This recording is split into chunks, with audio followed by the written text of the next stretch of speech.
Okay, elementary team, you have, it's going to be different this week. This is for the first through third grade room.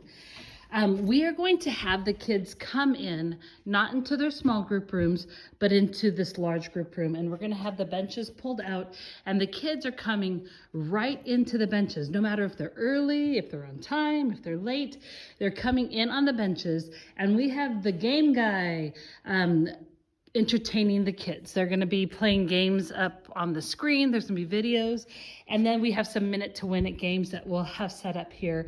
And I will send those games to the minute to the win it guy. But you as a team, if you're not the storyteller or the minute to win it guy, you are welcoming kids in.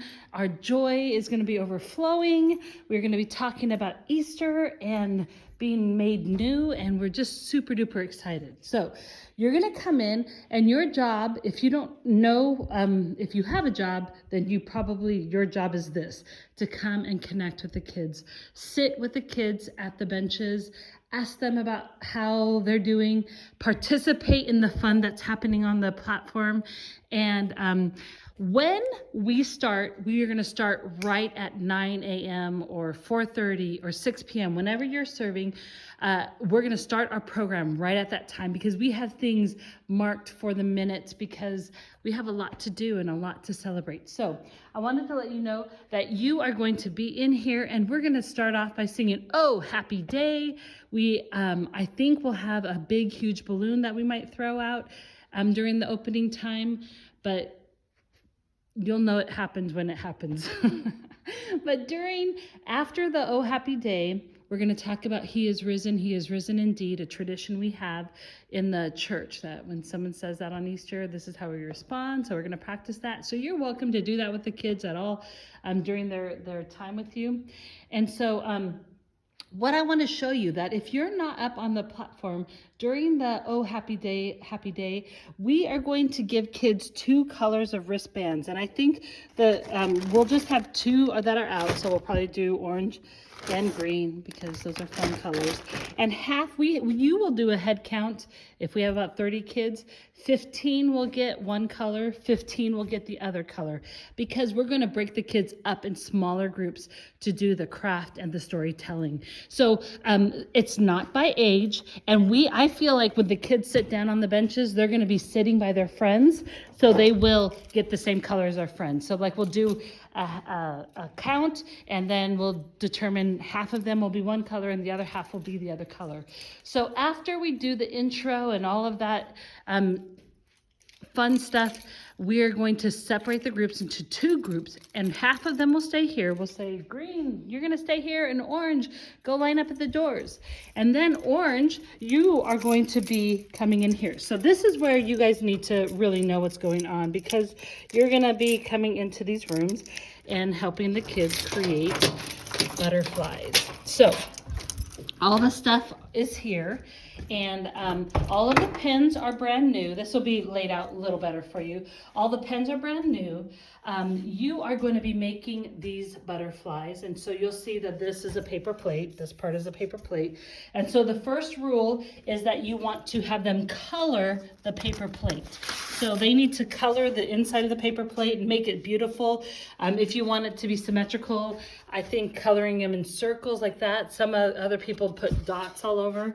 So after they have this colored, after it's fully colored, then you're going to fold this in half. And the thing you need to know, this is super important. I'm doing everything one-handed, so it may take me a little bit more time. I apologize for that.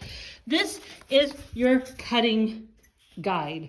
You have it on the paper. Now, I want to show you something. You do not line it up here, because that won't give them much of a wing. What you want to do is put that corner as far as you can. Get those corners so that you're only taking off as little as possible. So you're going to get a pen, and you're going to just put it on the edge and on the edge, like so. Do you see that? And you're going to use your pen and you're going to trace it here like that. And then the kids will cut that out and they'll have 2 halves. At which point you'll flip them around and you'll use a tongue depressor, and they are going to decorate that. They're going to put pom-poms and eyeballs, and they're just make them so cute. We do have 2 glue guns, and those are going to only be used by the teachers. So we'll set up a station. We'll put a table over here by one of the outlets. And I really think the only thing that they're going to need to glue on with the hot glue gun is their antenna, which is whatever color they choose, that cool pipe cleaner. Okay, I want to look through this one more time. So I have some sparkles that I have. There's glues under the eye. There's scissors there. So this room and the 3rd grade room will be open with all the supplies. So if we have 30 kids, we've left 15. We've brought 15 out. I'd put 8 on this side, 7 on the other side, and then divide whatever leaders we have, and you'll work for 15 minutes to do this craft. They will need to make sure they put their name on it, because they're not taking these butterfly home. They're actually taking caterpillar home that are going to turn into butterfly if everything goes as it should. So, after you've done your 15 minutes in here, this room again will be set up for you guys, then we'll flip-flop. We'll bring your kids in here, and they will now hear the Easter story and how to take care of their butterfly. And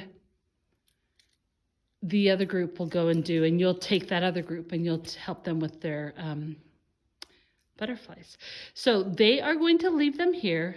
They need to put their name somewhere on the butterfly, because next week when the butterflies start to hatch, the caterpillars start to hatch into butterflies, then they're going to start showing up on the walls around Sage Hills Kids. So they'll be able to find their butterfly and show their parent, and then eventually take it home. So when they leave here, they will take a caterpillar home with them.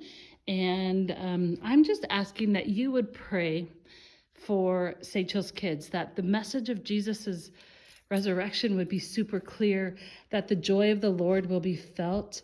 This world needs honest joy, and I just feel like we have that message to give, and we want to be clear so that kids can celebrate and just really rejoice in the fact that Jesus is alive. He is risen. He is risen indeed.